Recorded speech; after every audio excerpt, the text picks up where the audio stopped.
हरी हरी आप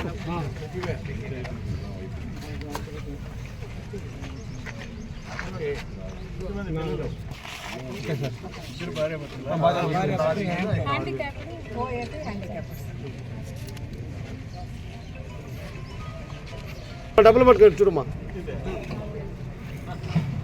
మన గవర్నమెంట్ వచ్చినాక సార్ మన కష్టపడి సరే sir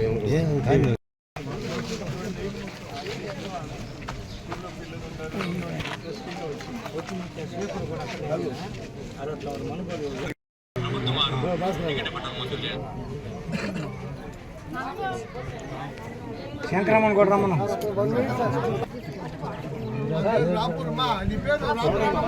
sir 1 minute sir 1 minute sir sir పట్టుకోండి 1 దాటు ఉంటాయి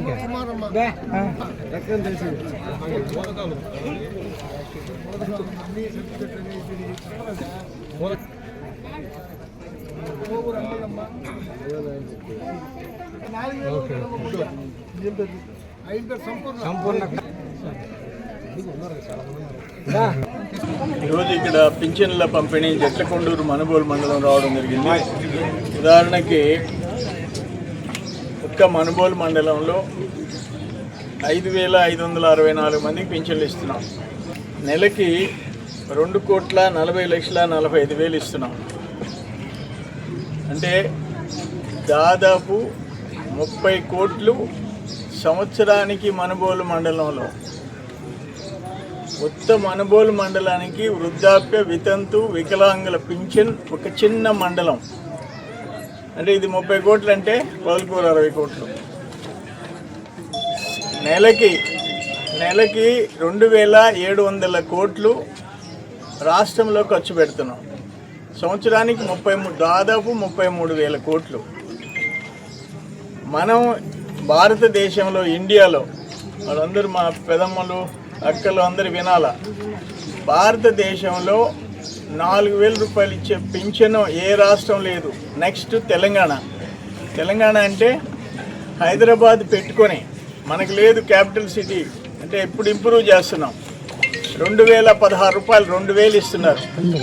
బాంబే పెట్టుకొని మహారాష్ట్ర 1,000-1,200 ఇస్తున్నారు. కర్ణాటక నెలకు 600 ఇస్తున్నారు. నెక్స్ట్ మన తర్వాత 2,000 తెలంగాణ. పక్కనుండే మద్రాసు 1,000 రూపాయలు ఇస్తుంది. సంవత్సరానికి 33,000 కోట్ల రూపాయలు వృద్ధాప్య వితంతు వికలాంగుల పింఛను ఇవ్వటం భారతదేశంలో ఒక్క చంద్రబాబు నాయుడు గారి వల్లే జరిగిందని చెప్పి మేము అందరికీ తెలియజేస్తున్నాం. ఒక్కటే కాదు, తల్లికి వందనం పిల్లలు బడికి పోయే పిల్లలకి ఒక్కరికి ఇచ్చేది అంతకుముందు ప్రభుత్వం. ఇప్పుడు ఎంతమంది ఉంటే అంతమందికి ఇస్తున్నాం.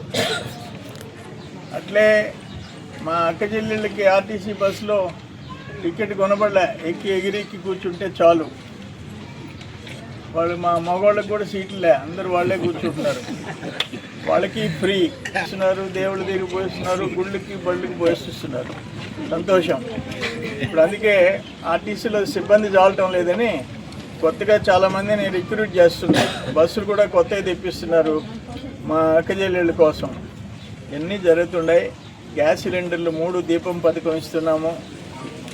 ఆగ్రాన ఆయన పోయిన ప్రభుత్వం మహానుభావుడు ల్యాండ్ టైటిలింగ్ యాక్ట్ తెచ్చాడు, రీసర్వే అన్నాడు, కంపులు ముంచేశాడు. వాటన్నిటిని సమస్యలు పరిష్కారం చేయలేక తాలూకా ఆఫీసులు ఎంఆర్ఓ ఆఫీసులు 24 గంటలు టెన్షన్. అర్జీలంతా అయ్యే, వాళ్ళ ఆస్తి వీళ్ళ పేరు మీద, వీళ్ళ ఆస్తి వాళ్ళ పేరు మీద. అసలు ఎవరు చేయమన్నారు? సర్వే చలాన్ కడితే చేస్తారు, లేదు ఒక పద్ధతి ప్రకారం చేయాలి. ఈ సమస్యలన్నీ ఈ ప్రభుత్వం వచ్చిన తర్వాత ఎక్కడికక్కడ చేసుకుంటూ వస్తున్నాము. ఇప్పుడు దేవాలయాలు చూపించారు మనుబోలులో, ఆ శివాలయం కానీ అట్లే అరుంధతి వాళ్ళు ఒక దేవాలయం ఆగిపోయింది. వాటన్నిటికి కూడా నిధులు ఇచ్చేదానికి ప్రయత్నం చేస్తాము. సంక్షేమం ఒక్కటే కాదు, ఇక్కడ ఈ జట్లకొండూరు హెల్త్ క్లినిక్ 36 లక్షలు ఈ ఊరికి శాంక్షన్ చేశాము. మ్యాక్సిమం రోడ్ల మరమ్మతుల మీద ఇటు పంచాయతీరాజ్ ఆర్ఎండ్బి గుంటలు పడిపోయి ట్రావెల్ చేయలేని ప్రయాణాలు చేయలేని పరిస్థితి వచ్చింది. వాటికన్నిటికి కూడా ఈరోజు మ్యాక్సిమం నిధులు కేటాయిస్తున్నాము. బోత్ ఆర్ఎండ్బి పంచాయతీరాజు అన్ని కార్యక్రమాలు జరుగుతున్నాయి. అంటే ఇంచుమించు 5,70,00,000 సంవత్సరానికి మీ ఊరికి ఇస్తున్నాం. 70,000కి ఎక్కడి వరకు కట్టాలో అక్కడ సాగు చేసుకుంటాం.